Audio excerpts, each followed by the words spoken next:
Interaksi pengetahuan kelembagaan dalam CIC.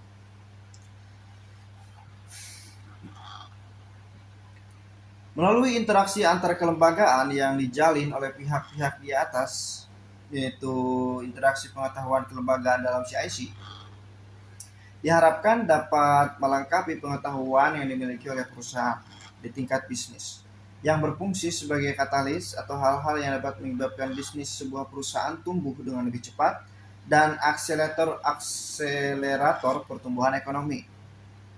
Dalam jangka panjang, kerjasama antar negara maju dengan negara berkembang dapat terjalin dalam bentuk transfer teknologi, baik pada sektor publik, sektor swasta, universitas, lembaga penelitian, dan organisasi non-pemerintah.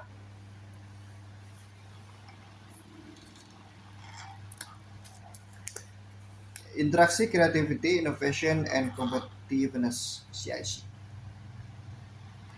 Selain interaksi antar kelembagaan, daya saing juga menjadi tujuan dari dilakukannya pemikiran kreatif. Daya saing merupakan sarana bagi perusahaan untuk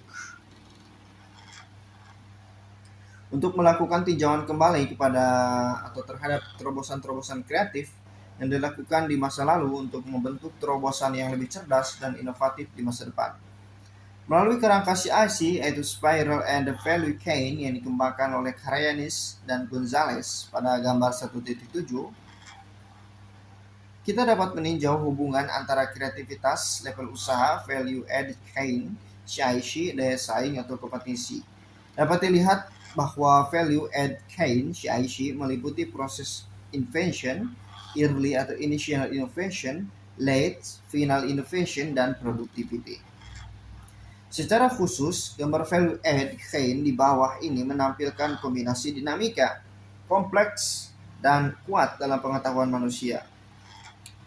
Kreativitas individu, produktivitas organisasi, dan daya saing nasional. Bersama dengan kelembagaan institusional yang diwujudkan dalam berbagai cara di tingkat mikro, meso atau menengah, dan makro standar hidup yang lebih tinggi, perusahaan yang lebih kompetitif, ekonomi yang lebih kuat, tingkat pertumbuhan yang cepat dan keberlanjutan.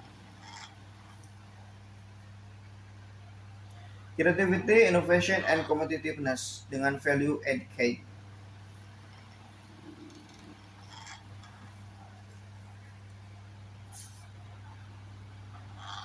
Perusahaan yang berada pada level mikro merupakan perusahaan yang biasanya belum memiliki tim atau masih berjalan secara individu.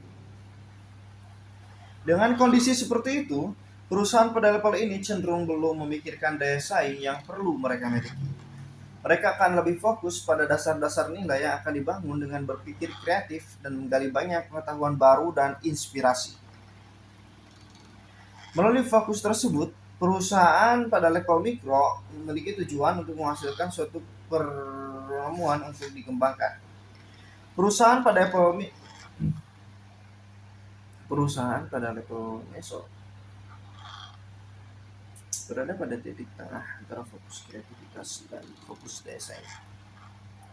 Artinya, dari segi organisasi, mereka telah memiliki tim yang lebih terstruktur untuk menghasilkan suatu inovasi untuk dikeluarkan.